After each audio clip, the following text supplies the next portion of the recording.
Hello and welcome to BYJU'S IAS. Before we begin today's analysis, I would like to inform that our audio quality may not be up to mark over the coming few days as we are all working from home. There might be some background noise, so kindly bear with us. With this, let's get started with the analysis of today's The Hindu newspaper, beginning with an article from the front page of the Delhi edition. Prime Minister Narendra Modi has addressed the nation on the COVID-19 pandemic, and he has called upon the citizens to collectively fight the pandemic with determination and patience. During his speech, the Prime Minister highlighted the seriousness of the challenge, and he has referred to the COVID-19 pandemic as one of the biggest global crises of our times. He has reminded the citizens that since no vaccine or cure is currently available, we as a society should not be underestimating the threat posed by COVID-19. So in order to slow down the spread of the virus, the Prime Minister has called upon the citizens to practice social distancing through a self-imposed people's curfew or a Janata Curfew. On the 22nd of March, the Prime Minister has urged the citizens to practice a self-imposed Janata Curfew by staying indoors between 7 a.m. and 9 p.m. Experts have indicated that this could possibly be a drill or an exercise of sorts in order to prepare the country for a much longer shutdown, which might last a few weeks or maybe, if required, a few months. The experience of countries such as China, Italy, and Spain has shown that such extreme social distancing measures are absolutely necessary in order to slow down the spread of the virus. So that's the reason why the Prime Minister has emphasized on the need to practice social distancing, and he has urged the citizens to take the lead. He has even requested the state governments to make use of all necessary measures in order to enforce and implement social distancing. Apart from this, the Prime Minister has urged the citizens to avoid panic buying of essential food items and medicines, because the practice of hoarding would lead to unnecessary supply disruption and price increase of essential items.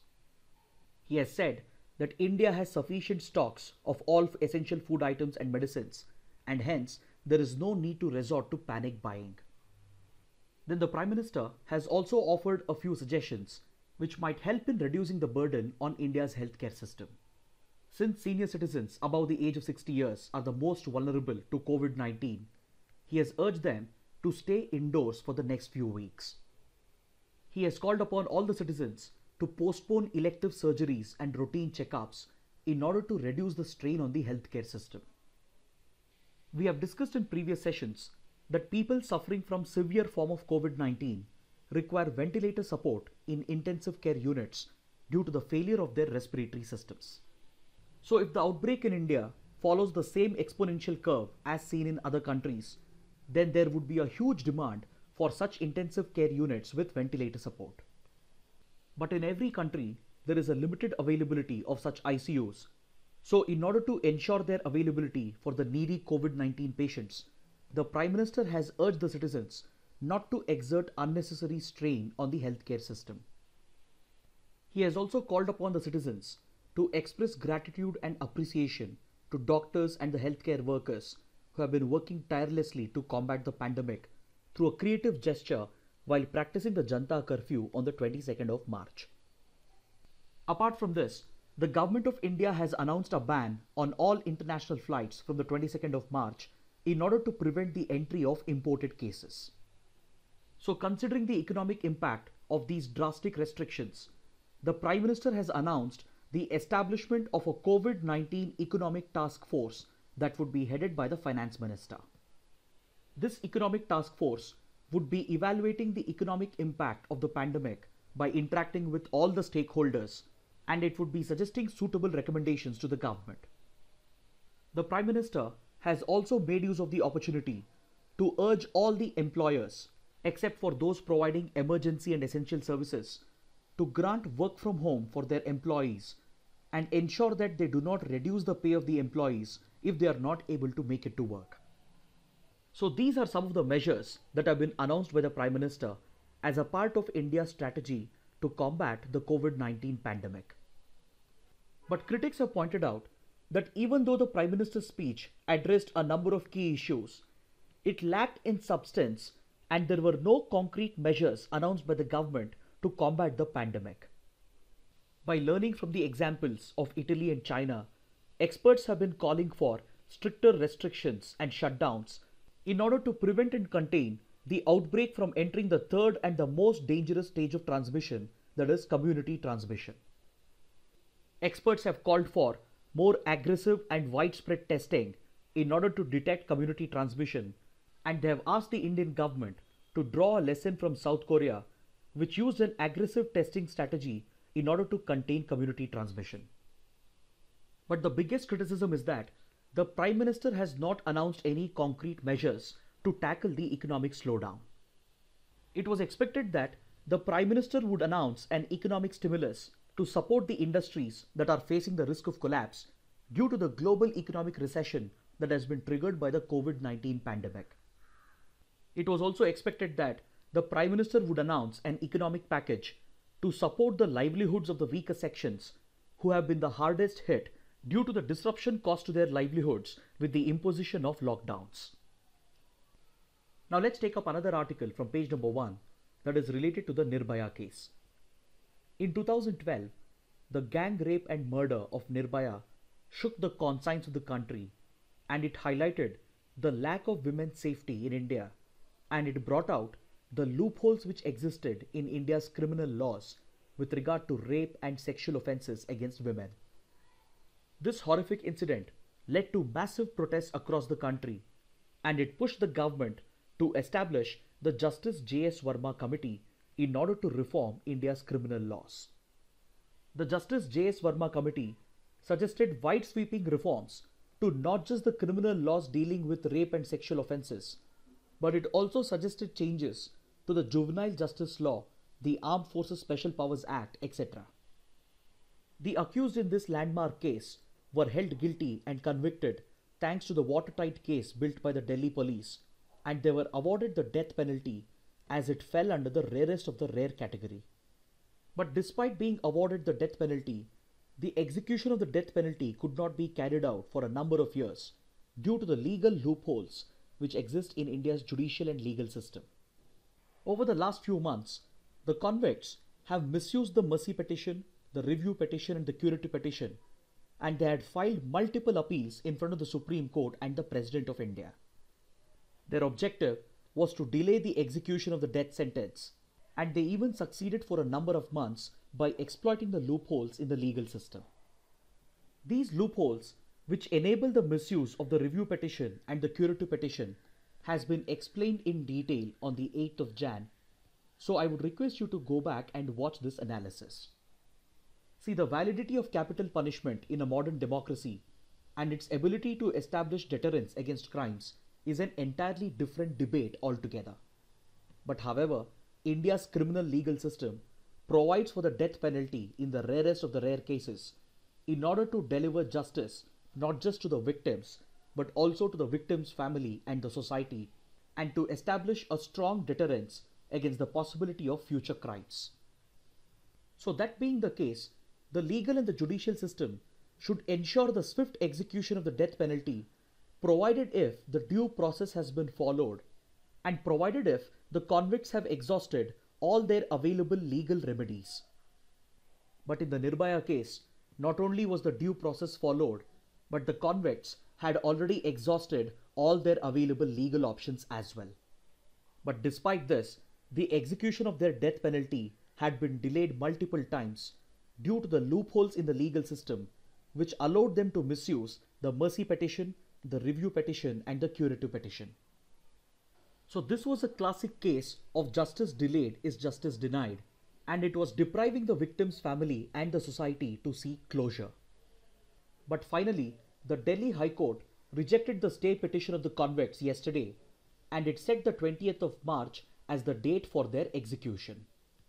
As a last resort, the convicts tried to approach the Supreme Court as well, but in an early morning hearing, the Supreme Court has also rejected their petition, and according to latest reports, at 5:30 in the morning, all the 4 convicts have been hanged to death by the jail authorities after following all the due process. So this brings closure to the landmark Nirbhaya case, and we shall have more discussion on this topic in tomorrow's analysis, as there is bound to be an editorial or a column related to this topic. Now let's take up a column from page number 10, which evaluates the effectiveness of the National Human Rights Commission and the State Human Rights Commissions. See, in 1993, the Indian Parliament passed the Protection of Human Rights Act, and it created a framework for the protection of human rights in India. This legislation provided for the establishment of the National Human Rights Commission and the state-level human rights commissions. The objective of these independent autonomous institutions is to protect the human rights and the fundamental rights of the citizens that have been guaranteed in the Constitution. So this landmark legislation not only draws inspiration from international law, but it is also inspired by the Indian Constitution itself, and it provided for the establishment of these statutory autonomous independent organizations to establish a system of check and balance against the powers of the executive. See, in a democracy, we generally say that there are three branches of power. We have the executive, the legislature, and the judiciary. One of the main tasks of the legislature and the judiciary is to hold the executive accountable and restrict the powers of the executive in order to ensure that the rights of the citizens is not violated. So basically, in a democracy, these three branches of power are supposed to act as a system of check and balance against each other. But in practice, democracy doesn't essentially work like this, and these institutions might fail to exercise the system of check and balance. This is what creates the need for autonomous and independent organizations which can hold the executive accountable by functioning as the fourth branch in a democracy. Some of these autonomous bodies are constitutional, such as the Election Commission, the CAG, etc. Some of the autonomous bodies are statutory in nature, that is established through an act of the Parliament, such as the National Human Rights Commission and the State-Level Human Rights Commission. But over the years, the effectiveness of these institutions in holding the government accountable has gone down, mainly because of excessive politicization of the autonomous bodies. The appointments made by the government to these organizations are largely political in nature, and it goes against the spirit of the legislation. So the politicization of these institutions has eroded their effectiveness in holding the government accountable if they violate the rights of the individual. Another reason for the ineffectiveness of these organizations is that they are largely toothless, and they have been given only an advisory role, and their recommendations are not binding on the government. See, the Protection of Human Rights Act empowers the NHRC and the SHRCs to protect individuals if their rights have been violated by the state. By drawing inspiration from international law and the Constitution, the Protection of Human Rights Act empowers these institutions to investigate allegations of human rights violations based on complaints received from the victims or their representatives. It also empowers them to investigate cases on a suo motu basis as well. That is, the NHRC and the SHRC are empowered to take notice of such incidents on their own and carry out subsequent investigations. The Human Rights Commissions have also been given the powers of a civil court, which allows them to examine witnesses and receive evidence. But despite having such powers, the Human Rights Commissions have been rendered ineffective, mainly due to excessive politicization and the non-binding nature of their recommendations. But in order to understand the advisory role of the Human Rights Commissions, we need to look at Section 18 of the Protection of Human Rights Act. According to this section, the Human Rights Commissions have been empowered to recommend to the government to provide compensation to the victims whose rights have been violated, and to initiate prosecution against the state authorities who are found to be violating human rights.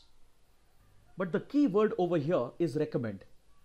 See, governments and the judiciary in the past have given this word a very narrow interpretation based on its ordinary meaning. So when such narrow interpretation is used, it means that the recommendations are only advisory in nature and they are not essentially binding on the government. This is where the writer says that the Madras High Court has a golden opportunity in front of it to provide a wider interpretation to the word recommend under Section 18 of the Protection of Human Rights Act. There is a case pending in front of the Madras High Court which is seeking to make the recommendations of the NHRC and the SHRC binding on the government. The writer says that the Madras High Court should make use of this opportunity and provide a wider interpretation of the word recommend and make the recommendations of the Human Rights Commission binding on the government. In fact, there are examples in the past where the Supreme Court has gone beyond the ordinary meaning of a word and has given it a wider interpretation. For example, if you look at what the Constitution says with regard to the appointment of judges, you will find that the government has been mandated to consult with the Chief Justice before appointing the judges. Here the key word that has been used in the Constitution is consultation. Again, the word consultation doesn't necessarily mean that the recommendation should be binding on the government. But the Supreme Court has gone beyond the ordinary meaning of this word and has given it a wider interpretation in order to ensure that consultation with Chief Justice translates to concurrence with the Chief Justice, and this is the very basis of the collegium system of appointment of judges. So by citing such precedents in the past, the writer says that the Madras High Court has an opportunity to make the NHRC and the SHRC more effective by making their recommendations binding on the government. Now let's take up the next article. Union Minister Nitin Gadkari has said that the government is working on a new definition for classifying the MSME sector or the micro, small and medium enterprises. See, the MSME sector is a very crucial sector in the Indian economy because it alone accounts for 24% of India's GDP and it accounts for 48% of India's total exports. And since the MSME sector is more labor intensive, it creates millions of job opportunities and currently it employs around 11 crore people. The classification of the MSME sector has been defined under the MSME Act of 2006, and this classification is done on the basis of the investment that has been made in the plant, machinery and equipment. The Government of India has said that this definition is outdated and hence it is working on a new definition for the MSME sector which would be based on the turnover of the industry, which would make it more compatible with the GST system. See, currently the micro, small and medium enterprises are categorized based on the amount of investment they make in the plant, machinery and equipment. This categorization again applies separately based on whether the industry is manufacturing goods or providing services. So for micro industries manufacturing goods, the investment limit is less than 25 lakh rupees. And for micro industries providing services, the investment limit is less than 10 lakh rupees. Similarly, for small industries manufacturing goods, the investment limit is in the range of 25 lakh rupees to 5 crore rupees. And for small industries providing services, the investment limit is in the range of 10 lakh rupees to 2 crore rupees. Then for medium industries manufacturing goods, the investment limit is in the range of 5 crore to 10 crore rupees. And for medium industries providing services, the investment range is in the range of 2 crore to 5 crore rupees. So the government is looking to replace this outdated definition with a new definition that would be based on the turnover of the industry in order to make it more compatible with the GST system. The government expects these changes to increase the contribution of the MSME sector to 50% of India's GDP. In order to achieve this ambitious objective, the government has been reforming the entire MSME sector by accepting around 39 recommendations that were made by the U.K Sinha committee, which was set up by the RBI. Now let us take up the practice questions. What are the main objectives of the Kudumbashree program run by the Kerala government? Is it poverty eradication, promoting insurance coverage, women empowerment, or reducing carbon emissions? The correct answer is option C, 1 and 3 only. The main objective of the Kudumbashree program is to eradicate poverty and promote women empowerment. This question has been asked because according to this article on page number 8, the Kerala government has announced an economic package of 20,000 crore rupees to act as a stimulus in order to absorb the economic impact of the coronavirus outbreak. Out of this package, around 2,000 crore rupees would be dispersed as loans under the Kudumbashree program in order to eradicate poverty and promote women empowerment. Around 1,000 crores would be used to generate rural employment. Another 1,320 crores would be used to provide for social security pensions. And also, food grains and cereals would be provided to both APL and BPL families. Apart from this, the Kerala government has also announced a number of other subsidies and waivers in order to help the state to cope with the economic impact of COVID-19. Now let's take up the next practice question. Consider the following statements with regard to the Protection of Children from Sexual Offences Act. The Act defines a child as any person below the age of 14 years. It defines different forms of sexual abuse, including penetrative and non-penetrative assault, as well as sexual harassment and child pornography. People who traffic children for sexual purposes are also punishable under the Act. Amongst the given statements, the first statement is incorrect. A child has been defined as any person who is under the age of 18 years. So the correct answer is option C, 2 and 3 only. This question has been asked because this article on page number 8 refers to a POCSO related case in the state of Kerala. Now let's take up the next practice question. Institutes of national importance are established or declared through an act of the Parliament. Option C is the right answer. This question has been asked because according to this article on page number 12, the Lok Sabha has passed a bill to designate the Institute of Teaching and Research in Ayurveda located at Jamnagar as an institute of national importance. See, we have a number of institutes of national importance such as the IITs, the NITs, AIIMS, etc. and they are declared as institutes of national importance after introducing a suitable legislation in the Parliament. Now let's take up the next practice question. India is acquiring the 6716 assault rifles from which country? The correct answer is option B, the United States. This question has been asked because according to this article on page number 13, last year India signed a deal with 6 Sauer, which is a defense manufacturer based out of the United States, to procure around 72,000 6716 assault rifles. The article also mentions that India and Russia have set up a joint venture to procure AK-203 assault rifles for the Indian Armed Forces. And it also mentions that the Ministry of Defense has signed a contract with the Israeli weapons industries to procure around 16,000 light machine guns for the Indian Army. Now let's take up the next practice question. Which of the following statements are correct? Falcon 9 is a completely reusable orbital launch vehicle. It has been designed and manufactured by NASA. Both the statements are incorrect.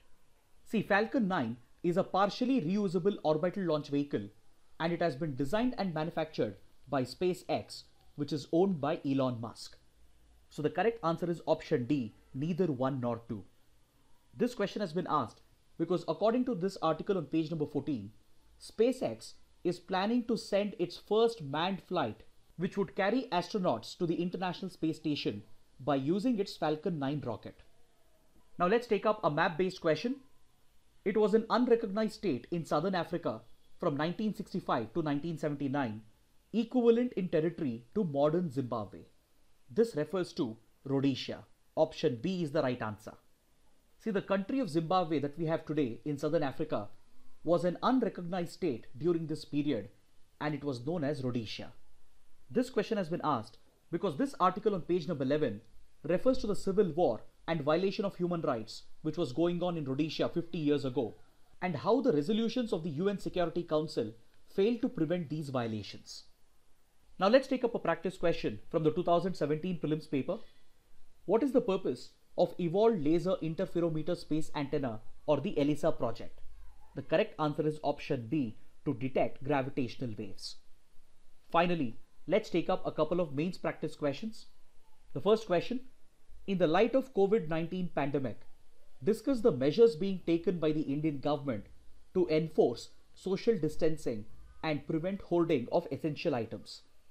The second question, the national and state human rights commissions in India are toothless and they play only an advisory role with the government left free to disobey or even disregard their findings.